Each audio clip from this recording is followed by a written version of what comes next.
Here we are. We got it. We got together finally.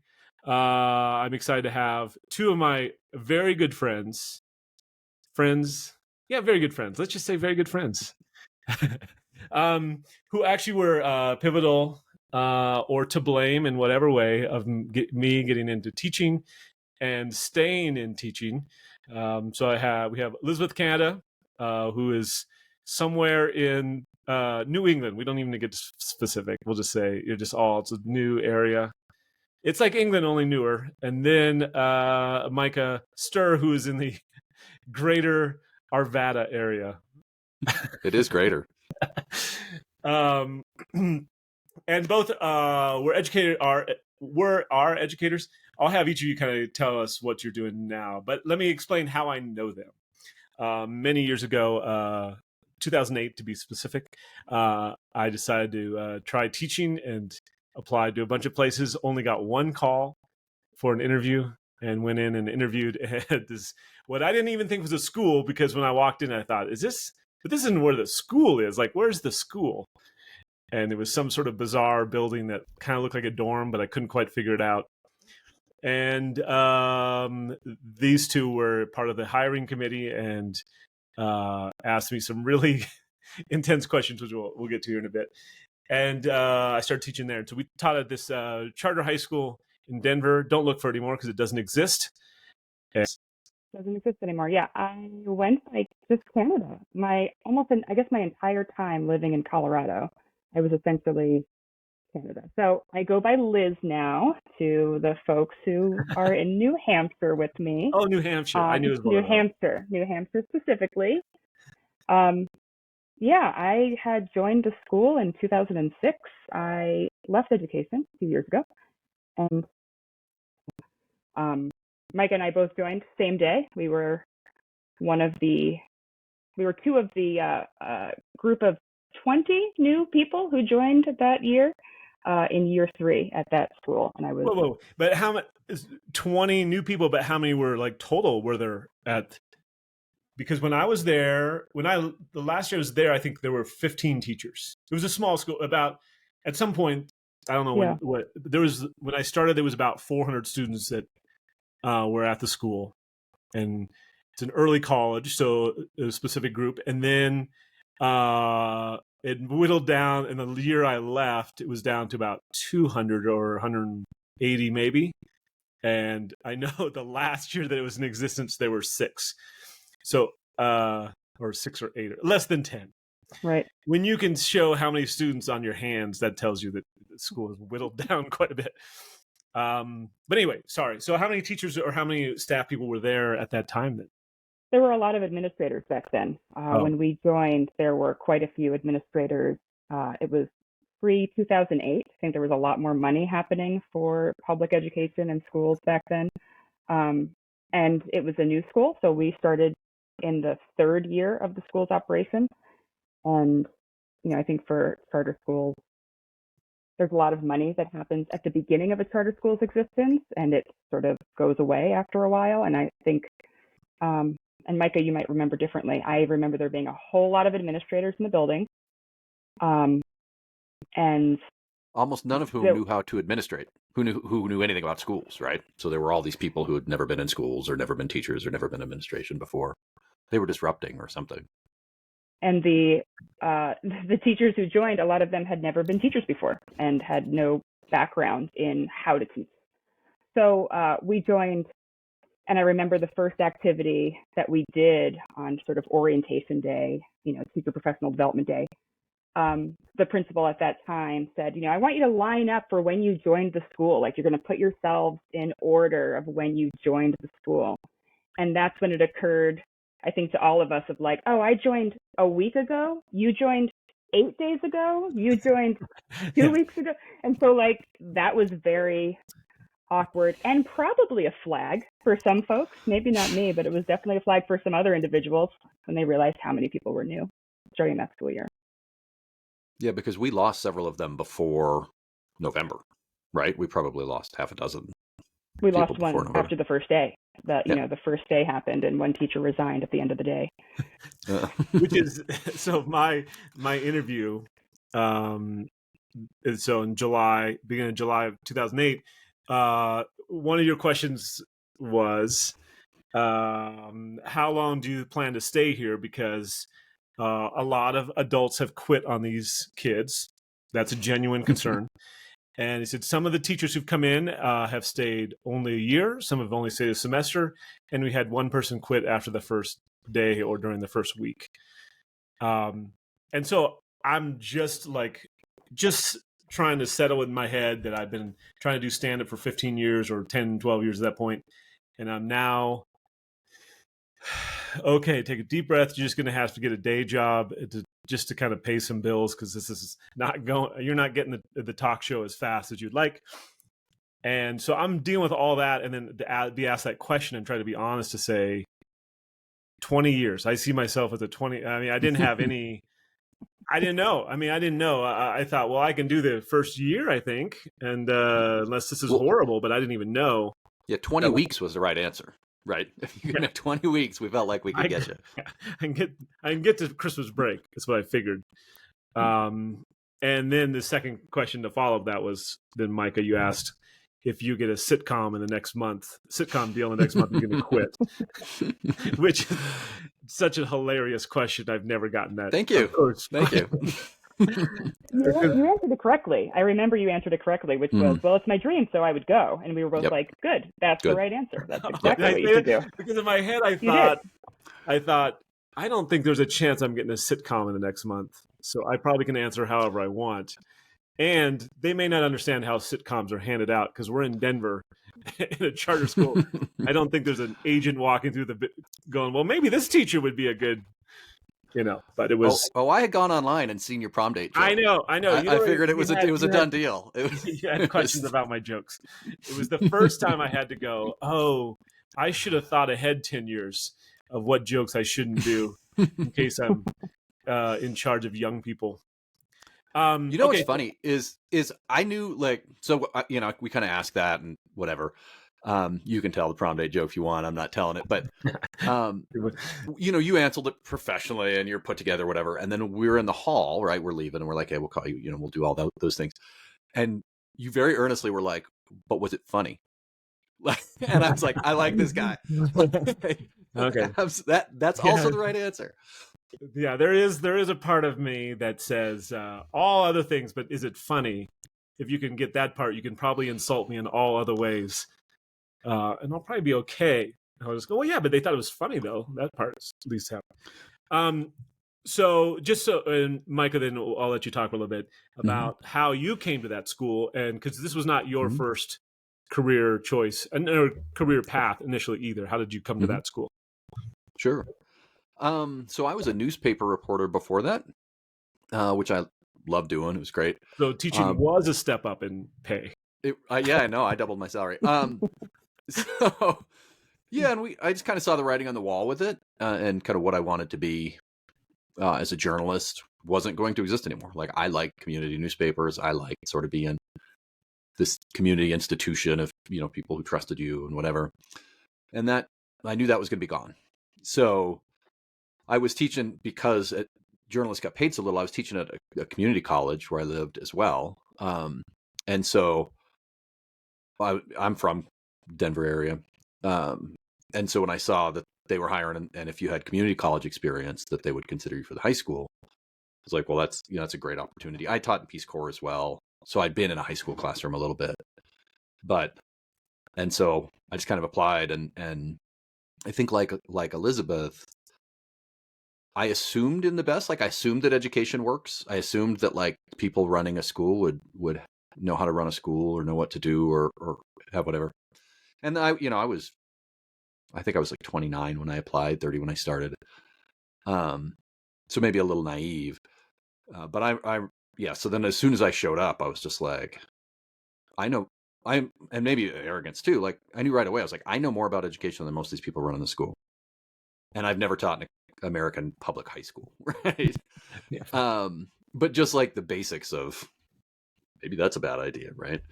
I remember in one of those very initial ones as well, it was after somebody quit in the first day, where the guy we worked for said, he's like, we have to be the middle class parents that these kids don't have. And I was just like, I can't fathom, like, he's a white dude, obviously, but like, I can't imagine that coming out, like, going into my head, let alone, and I was just like, whew, this is going to be a thing, right? Like, this is going to be a thing. I remember asking for a class set of books, and because that's what you do when you're an English teacher. You say, what books do you have? You see that they don't have any, essentially. They had one set of novels, I think. So I said, so these are the books that I'd like to teach. And he's like, oh, these kids don't read. I wouldn't invest in getting books. That's not going to work. It's like, what? Which is it was a lot of that. It's actually true, but it's still your job. But not for the reasons he thinks. Yeah, right. It's still your job to make him do it. You know what's funny? I got kids at that school to read as much as any school I've ever been at. Yeah, like oh yeah, they read. They're fine. Right. Like that's right. They absolutely read. That year before all the movies came out, that did the Hunger Games, and I did it for a class, and we read the first book. And they liked it so much that we got the second series, and ended up reading all three in one semester. And I had one student who came in who didn't want to be there, wasn't planning to be there, but he's there legally because he needed to be. And he worked all night at cooking hamburgers at a small little place outside of a strip club. And so he would show up. He was one of those, had his cowboy hat. He put a cowboy hat on the desk, put headphones in, and would just sit and read because he was trying to catch up and finish the first book by the end of the semester because he just didn't come that often. But he sat and read a lot more than I see a lot of my other students now read.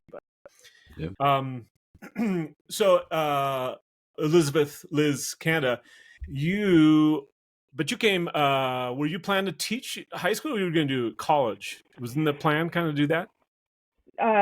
So my undergrad degree is in secondary ed English, so I thought I was going to be a high school English teacher. Okay. My original plan was to teach English AP. I went to graduate school right after for an English master's. I had a teaching assistantship, so I taught 2 college courses every semester that I was there. And I had then decided not to teach. I wanted to go into a linguistics program, get my PhD in linguistics. So I applied to a few schools across the country. The one that I got into and really wanted to go to was CU Boulder. So I flew out to Colorado for the first time to just go visit the campus, really loved it, and decided to establish residency to have, lower tuition costs for the master's portion. I was going to get a second master's and then go into the PhD program. And so this was a school that was looking for English teachers. I had background in teaching college, like, Micah Sturr too.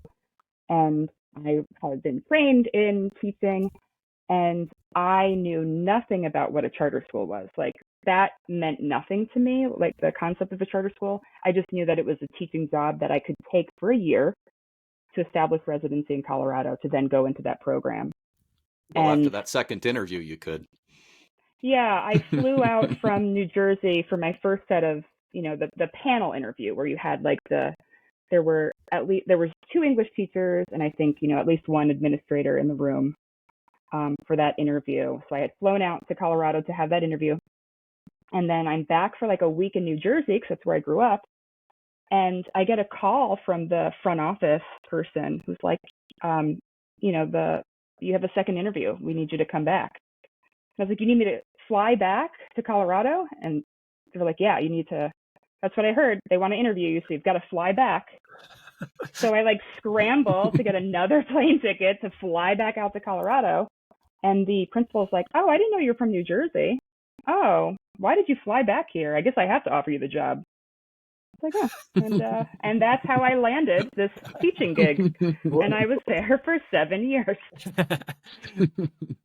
I haven't. All of my qualifications spoke for themselves. That's what it was, I'm sure. I should have done that on a recent interview I guess I had that I flew out to California for, and then they said, well, we'll call you next week. And that's been almost 3 months now. I don't think I got the gig, but I'm still waiting. They haven't told me yes or no, so we'll find out. So it's interesting that the 1 year thing, because I mean that was probably the first.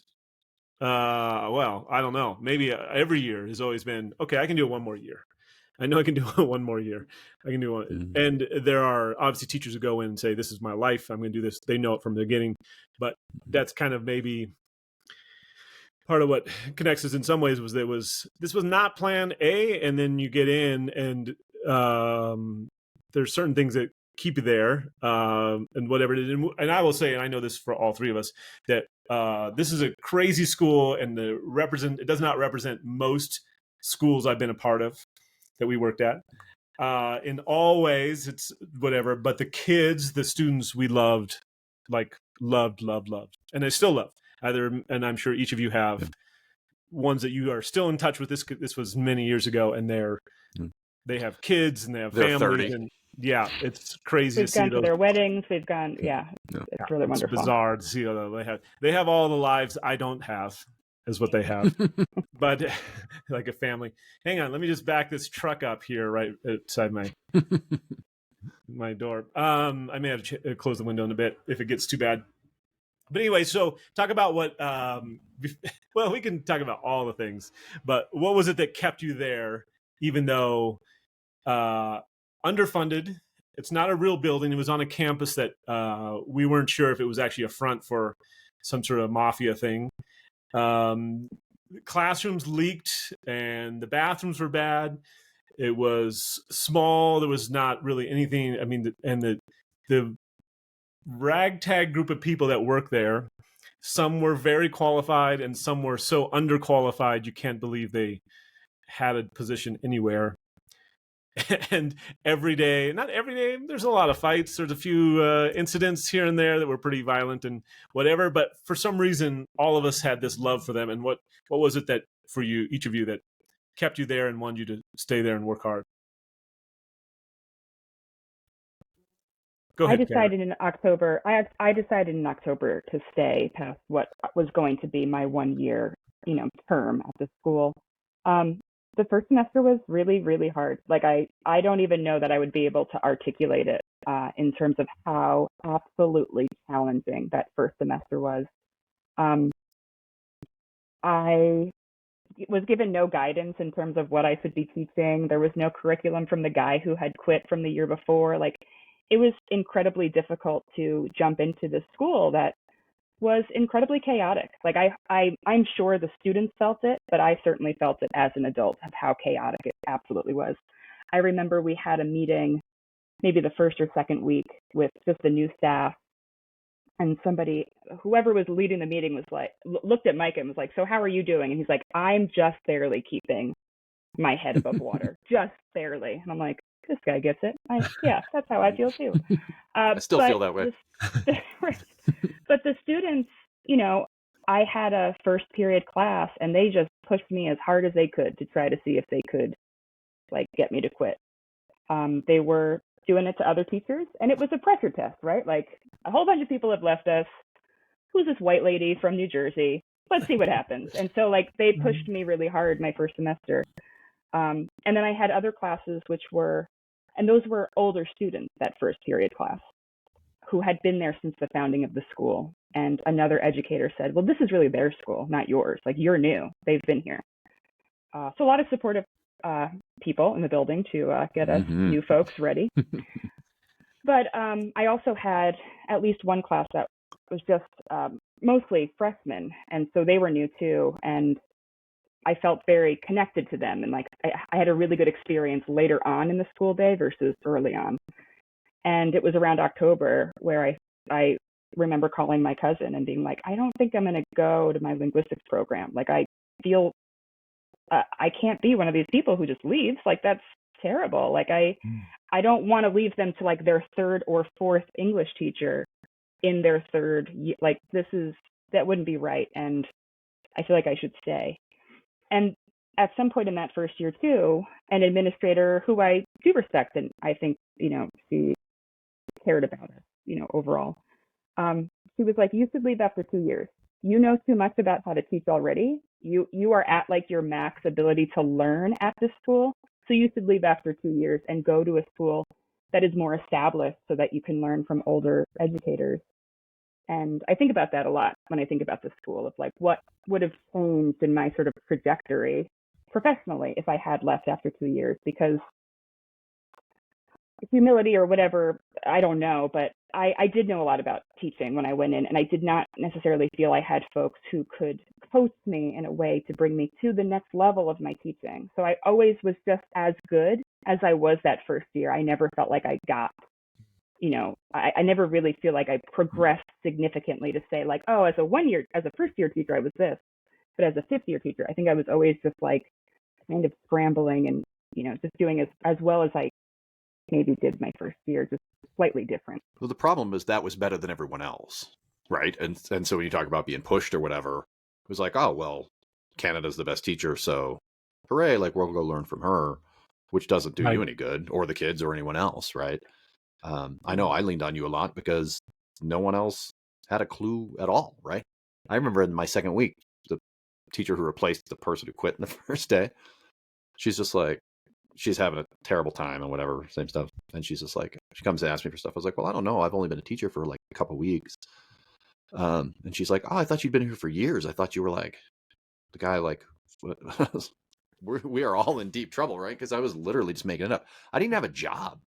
Like they hired me and they're like, well, what do you want to teach? And they put me in some college prep thing or something. And what do you want to and teach?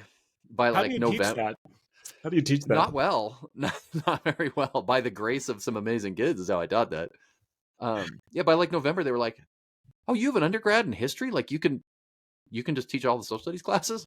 Didn't we not have social studies before that, though? Correct. I'm pretty sure we didn't have social studies. Correct. Like there was no one in social studies classes at that school when we started there. Yep, because I was interviewed by 2 English teachers and an administrator. Yeah, so they're like, just make social studies department, right? So they're just like, make it. At that point, then, at year 3, had they not figured out what were the qualifications that it took to graduate students? Had they not even laid that out yet? That was back when students were put into college courses immediately on the downtown campus. So, okay. Like we all know this, but for the early college model, you had the high school side of the world and the college side of the world with the goal that students would graduate with their associate's degree. That was the goal, is that in 4 years of high school, you would leave with your associate's degree, or at least a whole bunch of college credits when you left. Right. And in the very early years of the school, students were being put into college classes immediately. So they were taking all of their social studies classes on a college campus. And I think, unsurprisingly, like not just in retrospect, but for those of us who joined, it's like, how did you expect them to do well down there? Like they haven't even done high school yet. Like how could they be in college courses already without any support? So we were part of the cohort that did a lot of like building the systems that were going to help support those students. So, students who were in a college English class as 10th graders, for example, they would go to class on Monday and Wednesday for their college class, like we all did when we went to college. And then they had no class Tuesday, Thursday, and Friday. They just had all of that time off with the like, well, I hope you're doing your English stuff. So like we implemented, the class time with a high school teacher where they were then with us for Tuesday, Thursday, Friday to support them in being able to get their English work done. But yeah, there were no high school social studies classes then. They were taking those courses downtown, which for a lot of early colleges, the high school is on the campus that is partnered with the college. And we were in a totally different part of the city of Denver. Like students had to take, the bus or the light rail down to get to the college campus and then try to come back up for high school courses. It was exceedingly challenging for the students as well as the adults in the building trying to support them. Exactly, because the population that we were trying to serve were ones that the high school, they weren't doing so well, or maybe not have done so well in the high school that they would go to normally. They also knew they wanted to go to college, even if they didn't really know what that meant. And they were coming out of middle school and stepping right into college classes, which is insane for anyone really, but particularly a group that didn't have the support system to go, this is how a college student acts. I can't even imagine now. I mean, then it was at least a little less technical, but to have phones and all that, so like, I don't know what those students would do as 9th graders to go into a college class.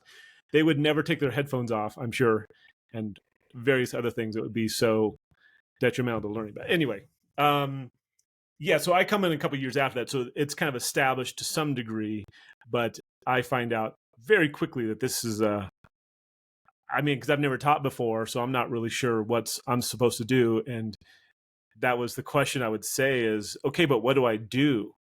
Like in class, you're like, just do whatever, okay, but what do I do though? Like, I need to know. Do normally if it's my show, I'm in my act, I can at least go, okay, I'm going to do these jokes, I'll try these.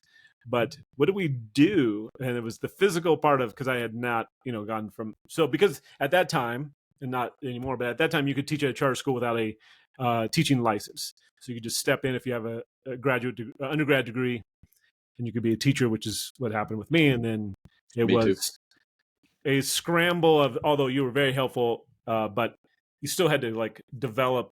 You were teaching your own class, you have all that stuff, and don't have time to go, well, do these stories, and here are the questions you need to ask, and all that. The things I just didn't know, which was that was the actual school part of that was going on, but also the other stuff. So tell me a little bit about some of the other odd things that went on while it was happening, because we're trying to be professionals, and there were other teachers who were probably, I think they had good intentions of being professional, but you have high school students running the asylum in some ways, in the hallways and things like that.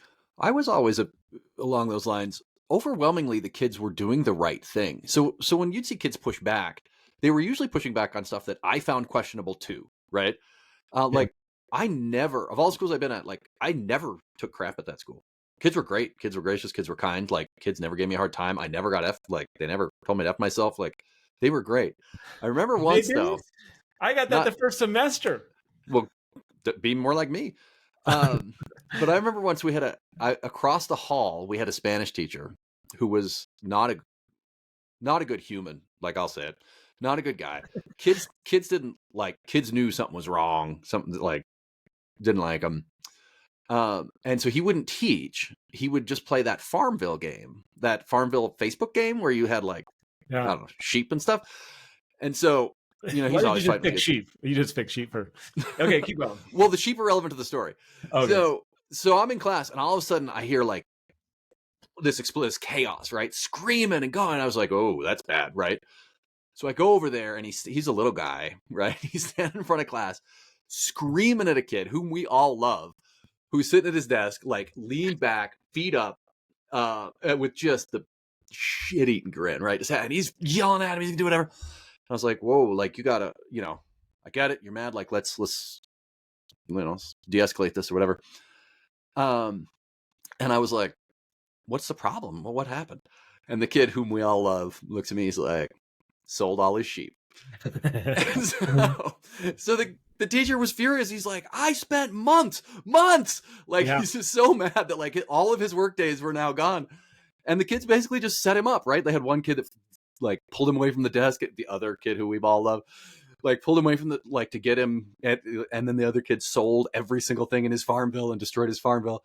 And both of those kids were like, send us to the office. Like, let Edmund know. Let Edmund know we sold all your sheep and why it's such a problem, right?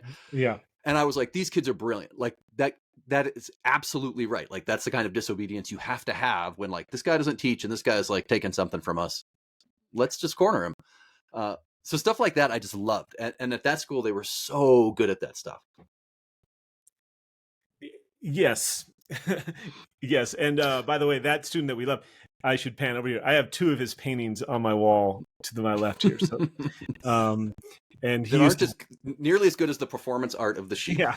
Well, one of his other performance art was he would come in with his buddy, and they would high five each other until their hands were so red that they couldn't, and they would just do it. To be in class, and it would go on for 5 minutes, and they go harder and harder, and we would just watch them until their hands were so red and they couldn't take it anymore. And then they figured out, since we were on the garden level, they would stick their hands into the snow outside the window and then do it. So then it was even more painful, but for some reason, just as entertaining for the rest of the class. But I did have one time when I came in, that specific student, just because I get on that, and then I'll skip to my moment, my two big moments of my first semester. But one of them was that same student. I came in from the hallway. We had to stay in the hallways because something might happen in the hallways. But as soon as you did that, something would happen in your classroom. So there was a sort of tricky thing. And the classroom was not set up in a way where you could really see both too well. So I come back in the classroom and it's too quiet. So then I know something has happened, but I don't know what has happened. And the couple of students who would normally chat with me are sitting silently. And I think, I don't know what's going on. I go to the desk and I just get to it and I put my hand down and it's all sticky. Everything's sticky. I can't touch anything that's not sticky, which of course bothers me on so many levels. And I go, what is it? And before I even had asked, I'd already got the explanation as to what had happened in this, like, but here's what happened. And they were throwing, I think it was cranberry juice or something in a bottle, Snapple back and forth. And they thought it was closed. Is what was it? I thought it was closed. I thought it was closed. And it just had gone all over my desk and all over everything. And they quickly had tried to wipe it down before I came back in class. It was one of those classic, oh yeah, I thought it was closed. But anyway, so the two things that happened that first semester, one was I had the older group of whatever, and I was following what I thought was, we talk about, here's how we do you have a paper. They have to turn it in this amount of time, and this is a real concern, I think, for all teachers, but at that specifically was meeting deadlines and holding them to some accountability to deadlines, right? So we had talked about, I say we as in whoever I was interacting with, probably Liz, but it was, so they have to turn it in this day, and every day it's late after that is 10 points off or something like that. So all right. So this kid turns in a paper, and I like grade it and give whatever grade I'm going to give, but it'd been like 8 days late or something. So it's down to like a 4%, which of course is my first time returning papers to anybody. Like you guys know me enough to know that if I had even known their name to hand them back to them, I've done pretty well. So I'm handing them back, and this kid slams the paper down and stood up and go, "You racist motherfucker." And this kid is bigger than me. I'm obviously a very statuesque guy. I'm 6'3", but he's bigger than me, heavier than me, and is irate. And he screamed it, and everyone got quiet. And this is like 3 weeks, 4 weeks into teaching, and I don't know what I'm doing. And I think, I don't know what to do on it. Am I going to have to fight someone in class to like take? I don't know. Lost that one too. Yeah. So I just didn't do anything. I just said, all right, let's turn to page, and I just like it never even happened. And he's staring at me, and the students are looking at me like, are we just going to just keep going? I guess we're just going to keep going.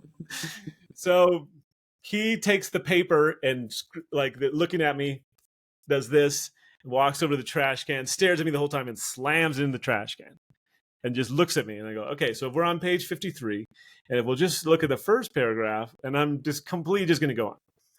He walks back to his desk and grabs everything else that is possible and holds it up to me, goes to the trash can, slams in the trash can, and looks at me. He goes, so on the second paragraph, and I'm just continuing on. He walked around the room and picked up anything that could be thrown away. All the little pieces of paper on the floor, and cleaned my room completely, slamming each one into the trash can, looking at me it was like the cleanest my room has ever been. And when he's done, he's worked out a lot of his anger. And I said, hey, you can just go and we'll just talk later. But you should probably check into the office if you're leaving, but you obviously can't stay here. So he takes his stuff and leaves. And the next day, actually, the one administrator can go, hey, what happened? So I have to explain to him. The next day, that student comes by and says, can I see you in the hallway? They go in the hallway, and he's like, I just want to say I apologize for calling you a motherfucker. I was like, oh, okay. Well, what about the racist part? He goes, nah, I still think you're racist, but I'm supposed to apologize about something. And they suspended for a couple of days. And he goes, but joke's on you. My mom wrote that paper, and my mom is white. It's like, I don't know how that joke is on me, but I don't know. I don't know what we solved here, but all right, we'll see you after the suspension. And then came back. So anyway, that was one. But I'm sure you have many of those that it was terrifying for a moment, and also like I have no training. What am I doing? What would be the? Yep. And it turns out that was probably the right thing to do, was to not do anything. But I didn't really know what to do in that moment. Yeah. Anyway, And those things broke teachers all the time, right? And I remember the moment being, I was less forgiving of my colleagues then, I think, because I didn't really know how to teach or whatever. And I'd be like, well, but in retrospect, like, I get why. If you didn't know what you're doing and admin didn't know what they were doing, and you've got a giant kid yelling at you, MFing you and doing whatever, like, I could see how you just be like, I don't want to do this, right? Like, I was getting paid nothing, right? yeah. Um, And you found out later how nothing you were getting. I did. You found out the person sitting next to you was getting something. Yeah. But like, I get why people just be like, I don't want to do this, right? Like, I don't, like, why on earth would that, would I consistently do this? So why did you? So it was bonkers a lot of days, and in some ways I liked that, to be perfectly honest. I don't mind chaos so much. I liked being queen in my own castle, right? Like, admin didn't know what I was doing. They had no idea what I was teaching, when I was teaching, how I was teaching, if I was like hitting any standards, if I was doing anything. And for some people, that's like a terrifying place to be. But for me, I kind of liked it. It was like, I'm just going to teach the stuff I want to teach the way I want to teach it. So I liked those things. I just love, like, the kids were just great. Like, still some of my absolute favorite kids of all time. Kids, they were funny and insightful and fun, and they would, there's no, and it's probably a cultural strength thing, but like, fewer excuses there than any other school. The kids would just be like, nope, didn't do it. Yeah. Not gonna do it. You're like, cool, right? Like, I respect you as a human being. Fantastic. So I really enjoy the kids. And then I think in some ways it's because of, like, you guys, right? You were teaching in some ways is like a work wife. Like, I believe in work wifery, especially in education. In some ways that's probably more important than how your admin works, because you actually see your colleagues all the time. And so I like that. I was working with people of good faith and goodwill and intelligent, creative people who wanted to kind of do it, who were in the same boat as me, right? So nobody was kind of in a position to be like, that guy doesn't know what he's doing. So that just made it fun. Like, it's weird, as like dysfunctional as it was, I still look incredibly fondly on my time doing that, and I take a great deal of pride in the kids and their successes. Yeah. So, Kenna, why did you stay after even the 2 years? The students. That's exactly right. The students were so wonderful, and I also enjoyed this this flexibility that we had with our teaching. I redid my curriculum every single semester. I never repeated from beginning to end any semester. Never did I do that. And that was a really wonderful thing and a really hard thing, right? Like, it's not, there's some value to being like, all right, in September I do this, in October I do this, this is how I do it every year. And I would have an outline for what my semester would be, because that's how our classes were on. They were on semesters, not full years. So I'd have an outline, and then I would get my class list and be like, okay. I had a class called Survey of Literature, which were for the students who had gone to college classes, not done well, and needed a high school option. And so I had like I had a syllabus created and so forth. And then I got my roster, and it was only guys. It was like 15 guys.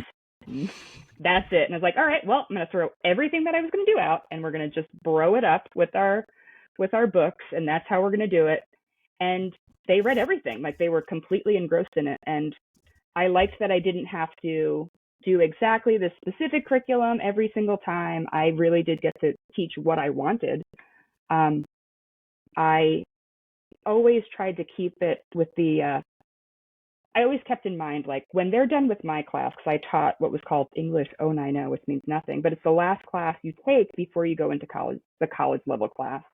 So I always felt a very big responsibility of like, if they pass my class, I will know that they can pass a college class. Like I will feel confident that I have done my job. Like that is my responsibility. I am their last stop in high school English before they go there.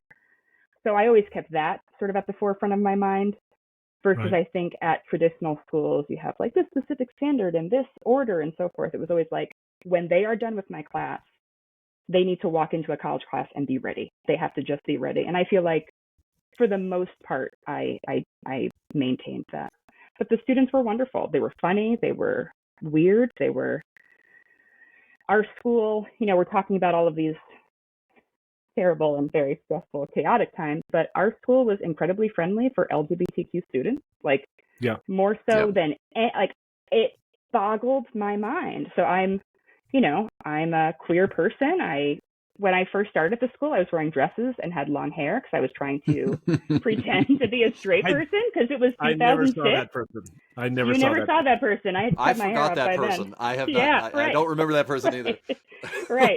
I showed a picture to my younger stepson of me with long hair. Like, Liz, you look terrible. Oh, awful. Yeah, but like that was inside of what I felt like, probably. Right. But in 2006.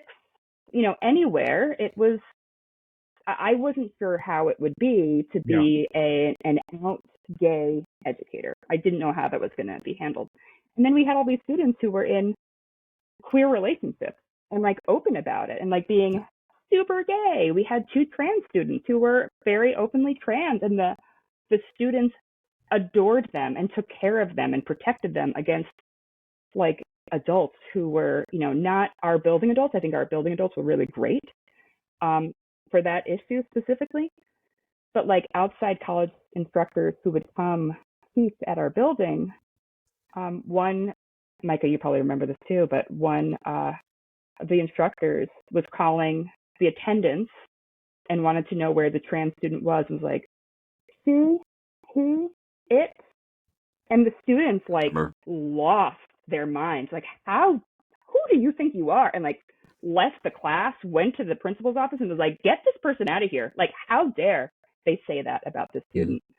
And, if you're just someone who's like maybe walking off the street and walks into our building and sees like predominantly like Mexican American, Latino students, you might think, oh, this might not be you might have preconceived notions of how they would view LGBTQ students. And it was not like that at all. It was the safest building environment that I could possibly really imagine for an LGBTQ student and for an LGBTQ educator too.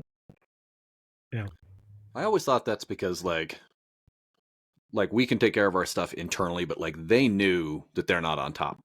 Like they understand how white supremacy works better than I do, right? And so it's one of those like, I might not be you, but like there's like a natural sort of affinity and empathy for like, they were always that way, right? Like I'm not letting anybody mess with any of my people, period. Like I don't have to like them. Like, and I think it's part of that. I always thought that was sort of pushback on, and this is speaking as their white middle class parent that they don't have. They always wanted to push back on that, and they always wanted to push back on educators and admin that same way. Like they knew they would go at educators and administrators who they thought, not just our, adjuncts or whatever. And I always respected the hell out of them for that. I loved it. Like, yes, do that. That happened to one of our very finest students who finished at Stanford, where they wouldn't call her by the professor wouldn't call her by her first name. Like, and like gave her options of stuff that was wrong and stuff like that. And I was super impressed that, she was like 15 years old and was like, she went to the president of the community college.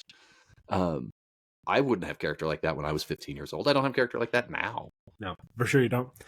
So then that kind of leads me to what happened, sort of the big epiphany for me in teaching, which was probably 2 months in. So my approach to almost all things is scheduling anyway. So the idea, I had a great experience in my own high school, the comprehensive high school. So it was a different kind of high school anyway. But the way you when you find out pretty quickly, you have to unlearn how you learn is not the way everyone learns, or how you teach doesn't have to be the same way you were taught. But you have those ideas like, this is what I think I'm supposed to do. Here's a schedule of when we're going to do assignments. Here's how it's going to go. This is what we're going to learn. All of it sort of structurally the way it made sense in my head. And it was really hard to get the students to, and one of the other teachers had said to me, just don't take anything from any of them. Just be, really lay down the law and hold to it. Well, that may work in some environments. I don't know. That's not my personality anyway. So I was trying to do that in the part where there were some students who weren't supposed to sit by each other, and like seating chart became like this fight for 10 minutes of the classroom. A class which I later understood, they're just wasting time. They don't really even care if they sit by, but we can fight for 10 to 15 minutes and we'll never get to something else. But anyway, one of the students had said to me, all of a sudden just said, why are you a teacher? And that's a really hard question to answer in a lot of ways anytime, but like a month into it, 2 months into it, I want to say, well, because I was broke and I thought I could get health insurance for a year and maybe some dental insurance, which I haven't had. And I was just totally stumped for a second, and I had almost no response. And then she said, because it seems like you're just mad all the time. And that was like even worse. Like, that was such a kick to the stomach. And I thought, this is not the person I want to be. And it was immediately, and I had a conversation with Micah, I know about it. And the big thing was, you have to tell them you care about them, or let them know and be very explicit about that and say, I'm trying to help you. It's not that I have this whole thing I have to get done, whether you want to be a part of it or not. I'm here to help you, and I care about you as people. So this is what we need to do. So I would like to help you get to that point. That just flipped my understanding of, it's not my schedule and all that. It's, here are 30 young people who I want to help. How can I help you and get to where we need to get to? And it's because I care about you, and have that attitude. And it changed everything I did from then on. It doesn't mean I didn't have problems, because I definitely had students that were difficult and all that, but it changed the tone. And I didn't feel just worn out and sick at the end of the day. Like, what a battle it was. I felt worn out in other ways, but it was like, I don't know if I have the capabilities to help every one of these students, that sort of a thing, but not whatever. And so it changed the way I taught from then on completely. And even today, where, which we've taught together again, Mike, at another school, but in terms of how I set my classroom, how I have charging stations, I have, things that just like need stuff. Always have snacks. I always have these things. What do you need? I have a fan and a heater. Are you hot or are you cold? What are you? And then do a coffee station if you need a little, all those things. I just think, what is it stuff you need? And those students at that particular school we were at, once they knew you liked them or you were on their team, then you're on their team for life. And that's why we're so close to so many of them. And that was part of that. Even if you asked them to do something they didn't want to do, they're like, all right, well, I'll do it for you. I don't know if I want to do it, but I'll do it for you because I know you care about me. And I don't see the logic in this, and they protected you against other people too, because depending on what the environment is of the school, people can badmouth other teachers and those kinds of things. And they go, well, no, but they're trying to, you can hear, what's going on. Because you know what's going on. It's an amazing thing that I also learned. I wouldn't have thought of. I never went into anybody else's classroom, but I pretty much knew what was going on in all the classrooms, because the students are not shy about telling you what's going on in other classrooms. They let you know. So also, if you thought you're going to contain whatever you said in your class, it will never be contained in your class. It will be said. And this is before phones were so ubiquitous that they would record you. But back, even flip phones, they couldn't quite record very well. So anyway, it made it so I wanted to stay, and I felt that same, and the pay was horrific. I have my first contract. I found it the other day, and I can't believe, I don't even know what was left at the end after I paid taxes and everything else. Like, it was not really steady money. It was some other money, but it wasn't steady money. I was told directly when I was offered my pay, English teachers are a dime a dozen. So like it was like made explicitly clear, we are going to pay you absolutely nothing because we can just find a whole bunch more just like you. Yeah. Yeah. which At they the particular had to do school we were frequently, at, actually. So the particular school we were at, it was run so much like a business that each teacher negotiated their own salaries, just to clarify for people out there. So there was a huge difference in salaries inside the building of the 20 teachers that were there, that some were making high 20s, low 30s, and some were making 70 to 80 based on how they negotiated their way into the building, which is... Or blackmailed once they were in the building or whatever. Or whatever. Right. Yes. Like you'd negotiate mid-semester and stuff like that, which I'm just so embarrassed by that.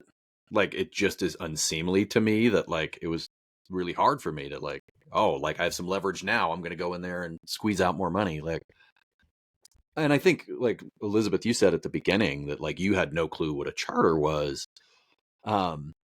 I didn't either, and I naively made the assumption that they would run that stuff like a traditional school, like a real school.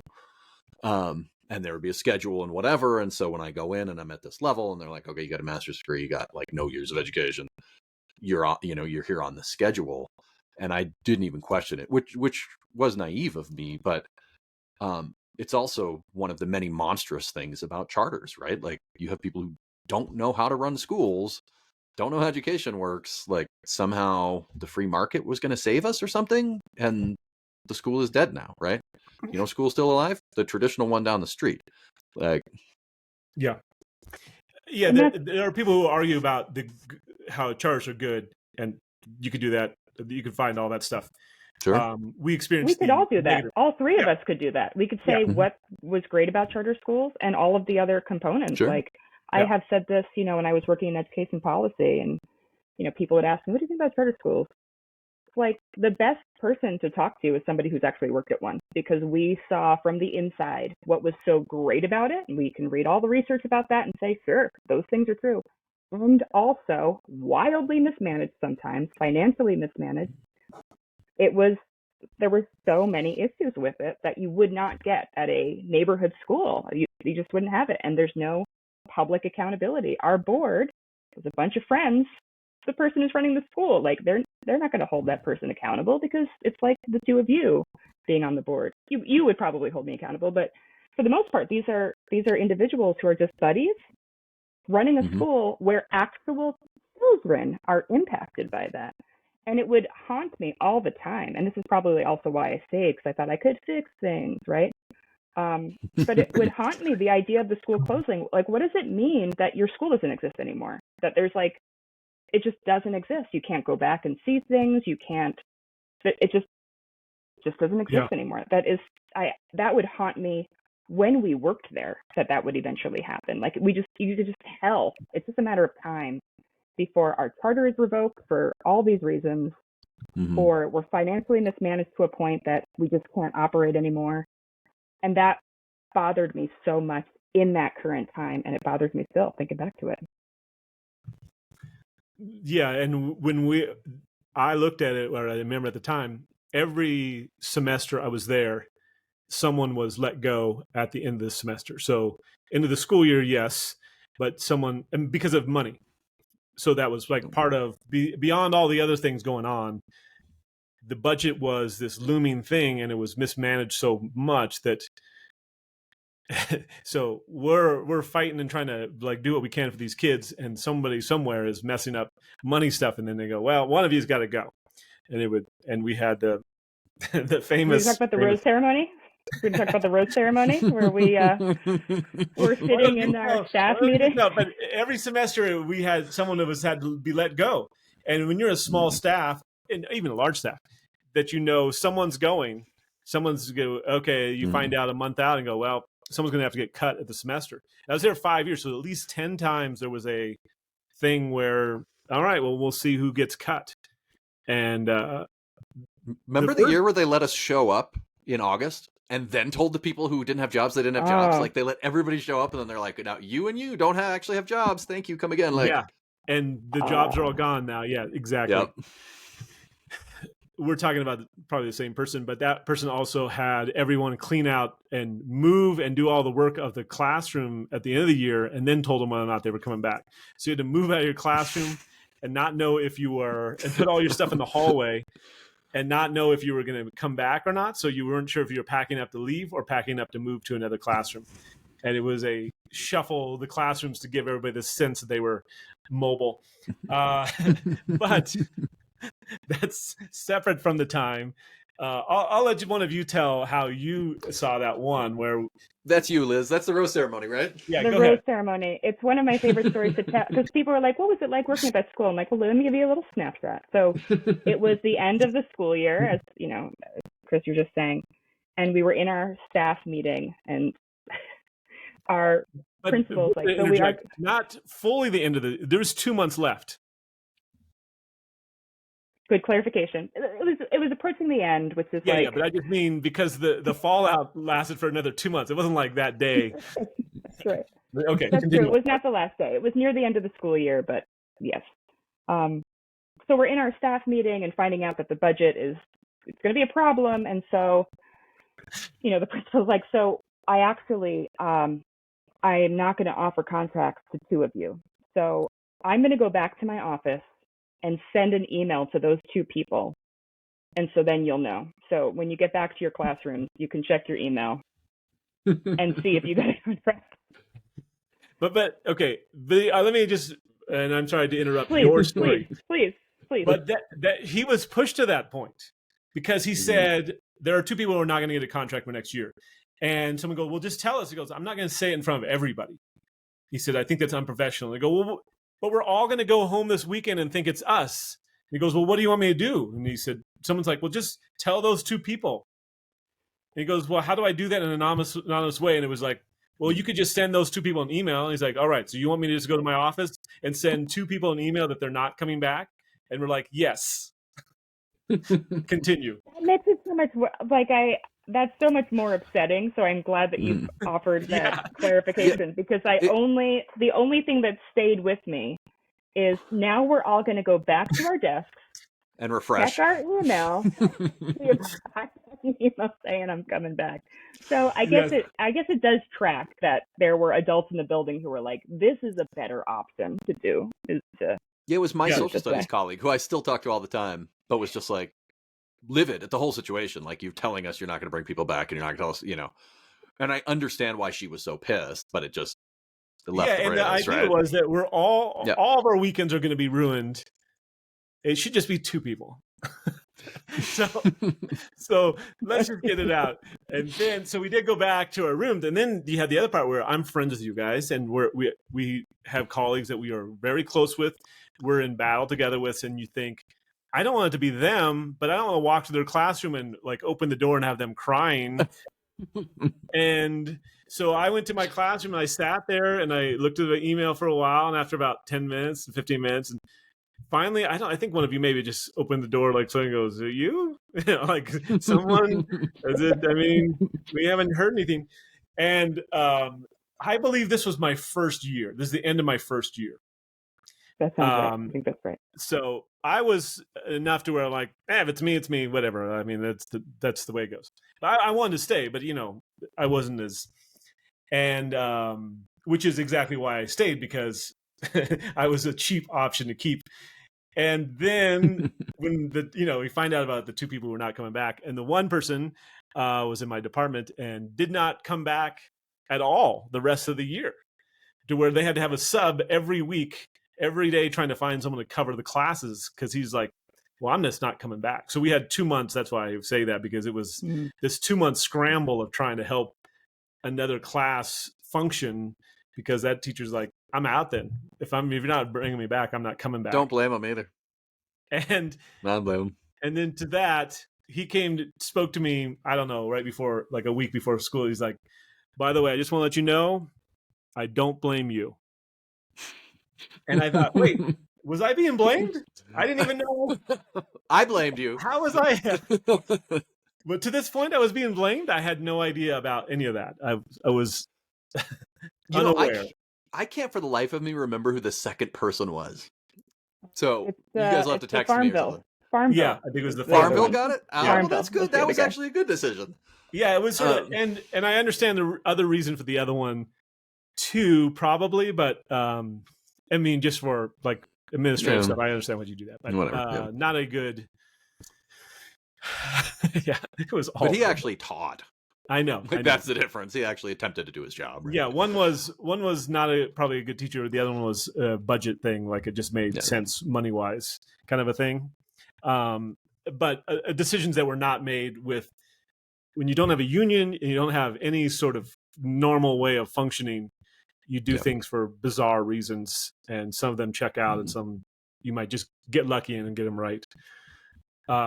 It always just felt like who knows what's going to, I mean, it truly felt like we had no idea how those decisions were actually going to get made. Like it was just the whim of the person in charge at that moment to decide how they were going to let someone go or not, and keep these folks and not keep these. Well, I don't want to bother this person because I'm afraid of them yelling at me, so I'm not going to let that person go because I don't want to get yelled at. It's like, I don't know that that should be the way you make a decision, but right. All right. And they would do the same with kids, which is the real problem, right? Like sometimes, kids be like, "Oh, I got suspended for like 2 weeks." You're like, 2 weeks? Yeah, he doesn't like me, he doesn't whatever. And like, it was just whatever they decided to do. They were just doing. So after a certain number of years there was and also trying to battle a board that was also just as dysfunctional as everything else. And by the way, we continue to love these kids, and many of them were very successful in our school, and we're going on to college and being successful. So it wasn't like we weren't doing the things that were supposed to be happening, but the step behind the scenes was so crazy and chaotic all the time. It was sometimes amazing that all that was still happening. The good stuff was still happening, but the other stuff. And we got to a point where the two of you, we figured out, I think we can take control of this place. It's small enough that we can have it run the way we want to have it run. And I know I do get blamed for this by probably both of you. And so we bring in someone else, and it is this idea where you have sometimes incompetent people doing things that aren't quite right, and then you have someone who's competent who's going to do things wrong, but knows how to do it wrong. If you know what I'm saying. That sort of like, there's one thing when someone's like, they just don't really know what they're doing. This person knew what they were doing and was willing to do. In some ways, I say evil things because they knew how to do things correctly, so they would make it happen and so it wasn't someone bumbling and did some horrible things that where all three of us left within a year. And actually, that first. I remember at the time, within 12 months, 16 of the teachers left or were let go or whatever, which is a massive exodus for a school that had 18 teachers or whatever it had, or 20 teachers. It was pretty, that was a tough, I'm sure for all three of us, of like, do we want to be part of education anymore ever again, kind of a thing. My stepdad, who was a superintendent in California, said, the longer you stay with this person in charge of a school, the less you're ever going to want to be a teacher or be part of education. You need to get out immediately. So, which is what I did. And I felt all this guilt about leaving the kids and all this stuff. And that's what we were all about. But it was just so untenable that there's no way to stay there. So we don't have to get into that too much, but I kind of want to veer us to the part where we all came out that sort of disastrous. And where do you think education is today? I know that's such a huge thing, but some of the ideals we thought about when we started and what we learned, how much of those still exist? And do you think we can, just your thoughts on where we are with some stuff with education now? I genuinely, and maybe it's alarmist, but I genuinely feel like education's on the precipice at this point, largely because like the talent pool is drying up. Education used to be the land of spectacular 23-year-old women, right? Like, and there were all of these, and you'd see that in your graduation classes. Like some of your very top students are like, I want to be a teacher, right? They could do anything, right? They could be an engineer, you could be an astronaut, and they're like, no, like education is sort of this thing. And now in this year's graduating class at the school I'm at now, not a single kid was like, I want to go into education. I was just in Ann Arbor, and a friend of mine's a teacher in Detroit, and he went to Eastern Michigan, which is like the Northern Colorado. It's the teacher prep school in Michigan, and their class, they're down 80% of their program. Right, there's just no teachers, and we still get some really good ones, but the amount of pressure on a really good 23-year-old teacher now is profound, right? So when our generation retires out, which is already starting to happen, I don't know what it looks like. And we used to joke, oh, we don't get paid and whatever, they should respect us more. But there was sort of honor. I felt like people would be like, oh, like, and occasionally still get it. People be like, oh, you're a teacher. That's awesome. Like, thanks. I love what you do. Right. Like, it was an honorable profession. And I don't feel that anymore. Like now, I was on the airplane. The guy's like, well, tell me about your books. Like, how does that work? Like, is there any oversight, or do you get to do anything you want? I'm like, man, I'm just trying to watch an episode of Star Trek on my laptop, dude. Like, and that shift is terrifying to me. It's terrifying that, like, we're aging, we're graying for sure, in almost all buildings. And I think that was always the goal of the charter movement. It was always to destroy public education. I'll go so far as to believe it was always to resegregate education. And I'm terrified that project is nearly complete. Happy days. Yeah. Well, On that note, go ahead, Kenna. I would echo all those things. So I live in New Hampshire, where the commissioner of education here didn't have any education experience. He homeschooled all of his children. He's a super rightist, farthest rightist guy, who actively tries to undermine public education. Like, that is how he has used his role since he was put into the job after losing the gubernatorial primary in the Republican Party in 2016. So they put for being too moderate. No, he just narrowly missed winning the primary there. So we've had in New Hampshire, where we're overall very old state, graying state, super rural all across. For the most part, we have 2 big cities, but we're pretty rural overall. We have the same teacher retention issue, where we don't have enough teachers going, out there. Teacher pay is, for the most part, pretty low comparatively, because how we fund our schools is really, really problematic. We are like 49th out of 50th in terms of school funding by the state. But in terms of policies that are happening in New Hampshire, you have the commissioner who's makes no secret of it. But we also had what are called education freedom accounts go into effect here. So that was passed into law a few years ago, which was just school vouchers, like encouraging families to leave and go somewhere else and take public dollars into private schools. And they hate when you call it vouchers. It's not a voucher. It's different. It's different. They know it doesn't poll well. It's a coupon. Yeah, right. But those types of things are unraveling. And on top of that, as you said, Micah, like the book banning, anti-gay, groomer talk, like all of those things are happening too. And I am so happy to not be an educator, because I do not know what my mental health would be if I were in a school building looking the way that I do. The thing that I was scared of in 2006 is actually true now, like now in 2023. Now it is very scary to look gay and be in a school, because of who knows what parent's going to show up and say whatever they're going to say about you, and what you may or may not be teaching. I see this happening on a larger scale potentially across the country, but we're seeing it very much so here in New Hampshire, maybe in a micro version. But the undermining of public schools is in full effect. All that stuff about book banning, all of that is to try to dismantle public education. And looking back, and would I have chosen a charter school? I can't even go down that path, but I felt like our school actually embodied what people think charter schools should be in terms of like teaching others, like being able to share what we do with others, because our early college model, what we were doing, the school district, Denver Public Schools, eventually started doing it the way that we did. Like, they actually learned from us and started incorporating the type of work that we did. So we are very rare exception, the school that we worked at, with all the chaos, with everything else. There were things that we were doing right, and the school district, the Zion School District, was learning from us in terms of supporting students when they get to college and so forth.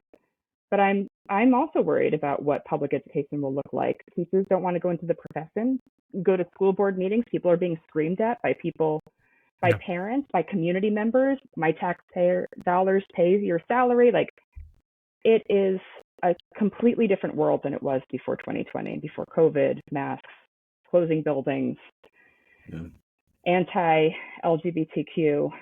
All of that is a completely different world for public education that I am astounded by daily.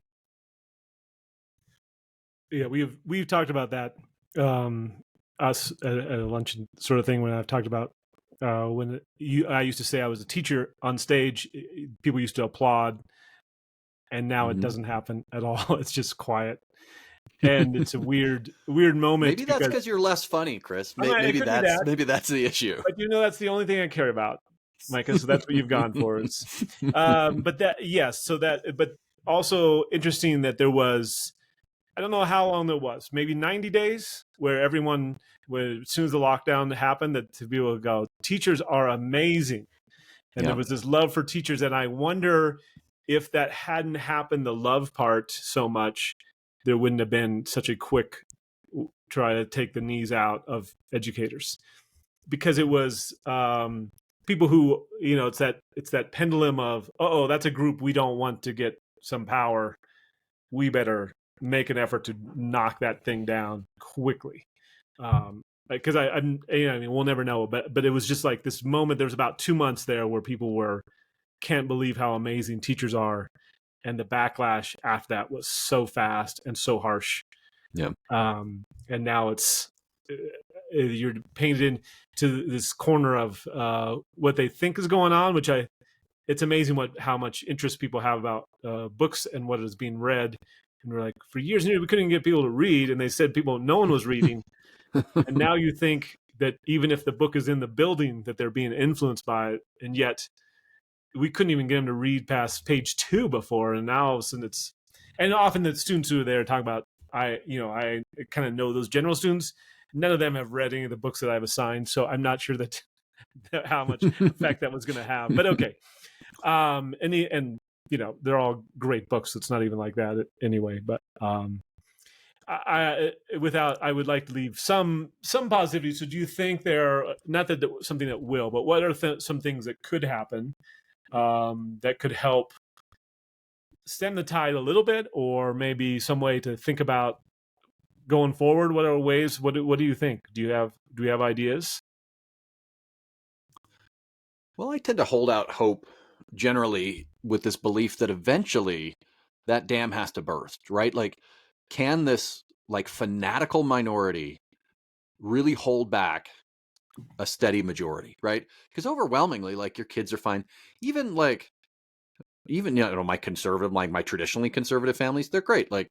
They know, they're like, hey, you want to teach my kids, you want to do whatever, they'll ask about a book, I'll explain it. They're like, okay, it's fine, right?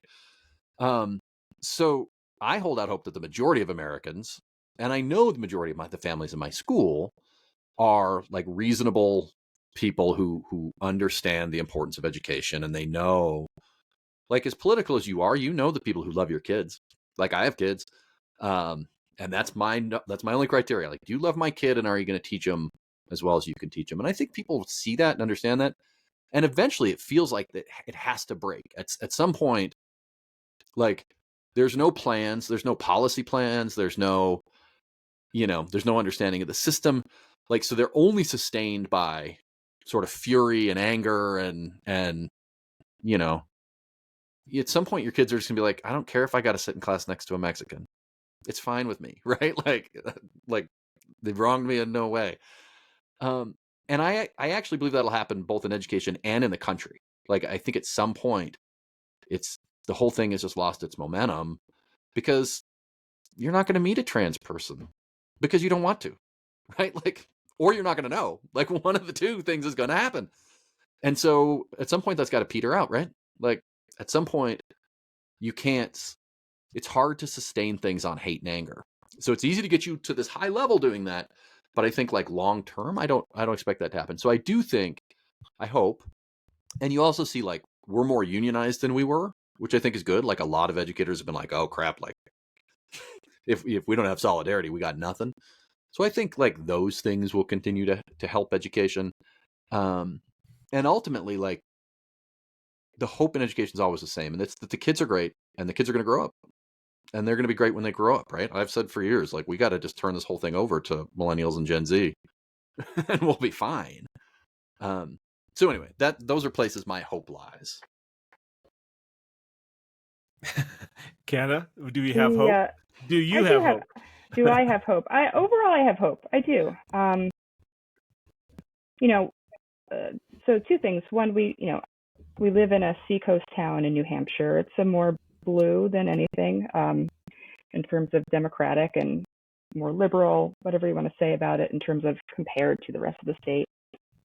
And we've had hits and misses with interacting with the schools for our two boys. Our kids are in elementary school. We are a queer couple, married now. And there are some things that are like the schools get right, and there are things that the school doesn't get right. But I think they're always trying to do their best. So I do have hope in that way of like, as a parent now, because before it was, from the educator side, but as a parent, I feel like I'm seeing the school and the adults we're interacting with doing their best, and then our two kiddos are advocating for themselves and for their peers in a way that I'm really happy to see, which is not, because I'm a parent, but like just seeing them interact with their friends is like very, very hopeful in that way. In terms of like policy side of the world, we had an example in our state in Croydon, where you have this super tiny town, and at a meeting, an annual meeting for the budget, there were so few people in the room essentially that one of the more radical folks in the state made a motion to cut the budget by half, essentially the school district budget by half, and it passed.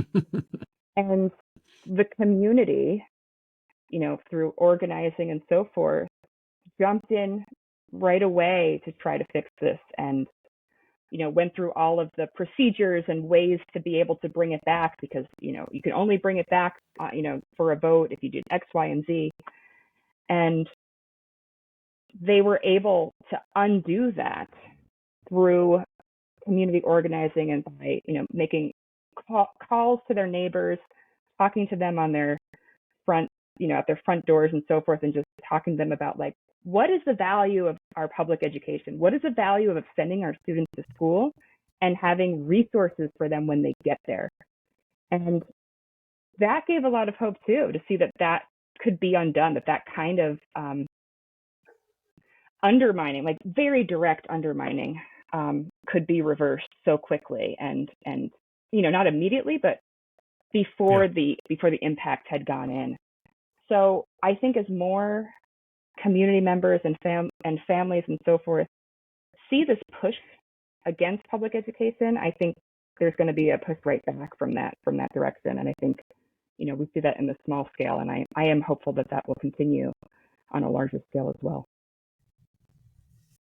Yeah, that's my hope too. I hope we aren't, and I want to be positive also. Yeah, that's what I hope. I just hope that we're not a 10-year lag period of, yes, we have kind of turned some things around, but the part of that really impact, by the time it hits and everybody realizes, whoa, we have dismantled our public education. This is a problem for society and for communities and even basic voting and stuff, because they don't understand, whatever it all is, that it'll take so much to get it back. It's going to take, but I'm hopeful. And it's like it always is, like from the beginning, which was, I don't know if you guys heard, I got my doctorate, but once the more you got into it, realize this is so big and so massive, it's hard to even know how to fix all of it. And it would always bring me back to the same thing of, all right, well, I got these 30 in front of me right now. I'm going to serve these 30 the best I can for this period and next period and whatever. And there's so many thousands and thousands of teachers doing the exact same thing, which is, it's too big to do all of it. So I'm going to concentrate on these kids and hoping that will have that impact. And mean, that's really what I learned the most from you two, and I thank you so much for being those two that helped me understand education. And it was show them you care and make sure you tell them that, and then really help them be who they want to be, and you just are going to enhance whatever they are wanting to, where they want to go, and that. So I really appreciate what you guys have done, and whatever I have done to help students is a direct result of you, the two of you, being mentors to me. I don't know what would have happened if I had just shown up there and there had been no one else to tell me anything. I'm sure it had been a 6 months, 1 year experiment, and I would have gone on. I don't know. I'd probably be famous now and have a lot of money, and your own sitcom.